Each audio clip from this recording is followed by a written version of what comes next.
आप सभी को नमस्ते, राधे राधे। आज हम इस वीडियो में आपको बताने की कोशिश करेंगे श्री प्रेमानंद जी महाराज, जो कि सोशल मीडिया पर बहुत फेमस है। कीर्तन में आपको बैठना है, टोकन लेना है कल के लिए। हाँ, तो बैठ जाए, 9 साढ़े 9 बजे लाइन लगना शुरू हो जाएगा।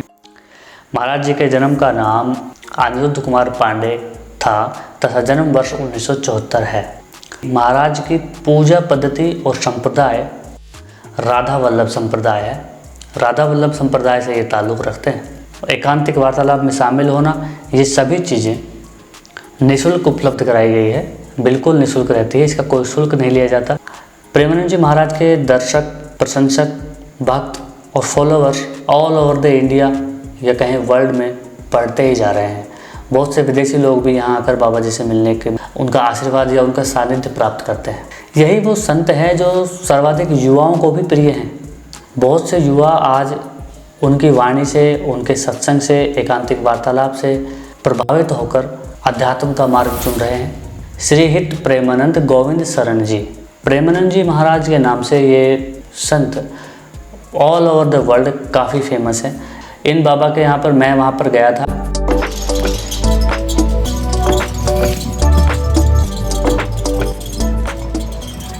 तो मेरा वहाँ पर क्या अनुभव रहा, मैंने वहाँ पर लोगों से मिला भी। जो श्री केली कुंज आश्रम में जो उनके शिष्यगण होते हैं, जो वहाँ पर सेवा कर रहे होते हैं, वही आप लोगों की मैनेजमेंट संभालते हैं। किसी को अंदर ले जाना है, टोकन सर्विस देना है, वो सभी चीज़ें वो देखते हैं। उनसे बातचीत भी मैंने करी। श्री प्रेमानंद जी महाराज राधा कृष्ण जी के उपासक हैं। इनका आश्रम वृंदावन में श्री हित केली कुंज आश्रम है, जहाँ पर श्री राधा रानी के भक्ति, पूजा अर्चना और सभी चीज़ें कर। केली कुंज आश्रम से जहाँ पर श्री महाराज जी, प्रेमानंद जी महाराज निवास करते हैं, उस जगह का नाम श्री कृष्ण शरणम सोसाइटी। ये अपार्टमेंट है जहाँ से केली कुंज आश्रम, जहाँ पर सभी भक्ति और जो एकांतिक वार्तालाप की जाती है, उसके दूरी लगभग 2.5 किलोमीटर के आसपास है। अपार्टमेंट से रात्रि के लगभग 2:20 पर महाराज जी वहाँ से अपने शिष्यों के साथ पैदल निकलते हैं और वहाँ से चलते हुए, क्योंकि उस पूरे रास्ते पर ही लोगों का जमावड़ा होना शुरू हो जाता है। लोग वहाँ पे पहले ही आके बैठ जाते हैं। कुछ लोग तो रात्रि से ही बैठे रहते हैं दर्शन करने के लिए, क्योंकि महाराज श्री प्रेमानंद जी से मिलने की उत्सुकता ही लोगों में इतनी ज़्यादा है। केली कुंज में वो श्री राधा रानी की पूजा पाठ, नौका विहार और ये सब चीज़ें करते हैं। तो वहाँ पर वो पैदल चल के आते हैं श्री कृष्ण सोसाइटी से और केली कुंज आश्रम तक। उस रास्ते में जब वो पैदल आते हैं तब आप वहाँ पर मिल सकते हैं उनसे।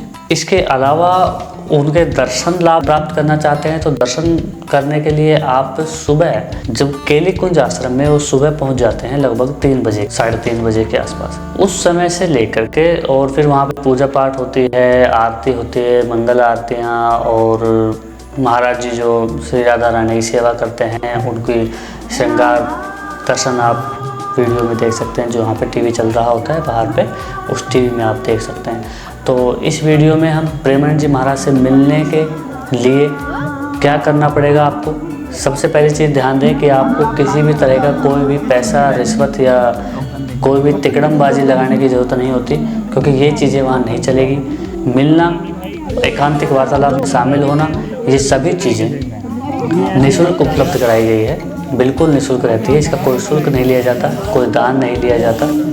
अपनी श्रद्धा से आप करना चाहें तो हो सकता है आप मंदिर वगैरह में कर सकते हैं, लेकिन वहाँ पर तो बाबा जी को देने का कोई ऑप्शन नहीं है।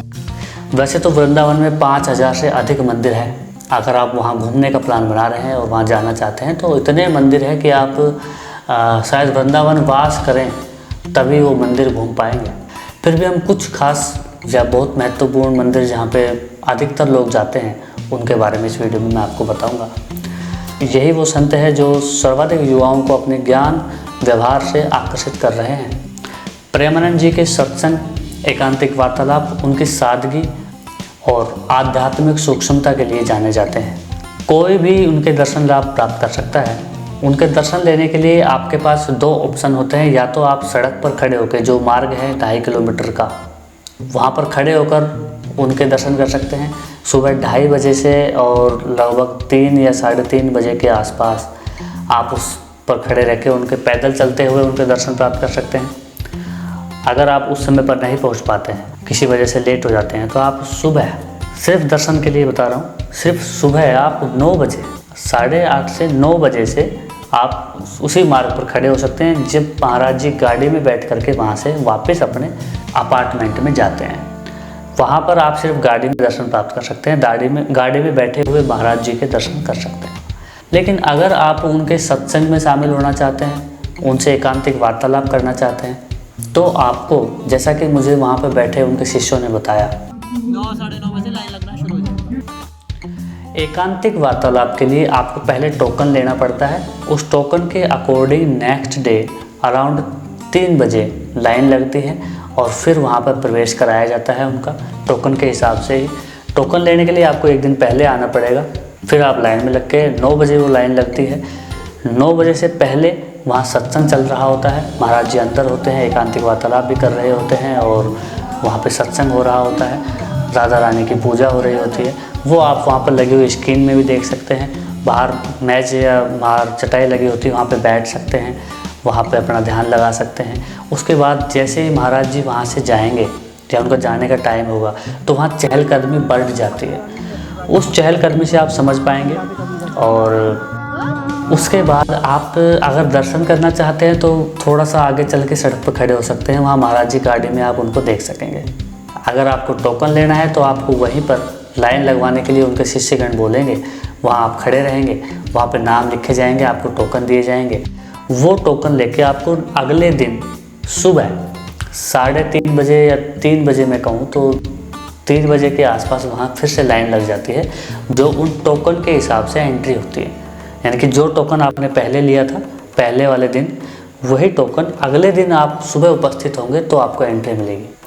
महाराज जी के कक्ष में जहाँ पर एकांतिक वार्तालाप होती है, वहाँ अराउंड 20 से 25 लोग ही बैठने की व्यवस्था होती है, तो ज़्यादा लोग वहाँ नहीं बैठ सकते।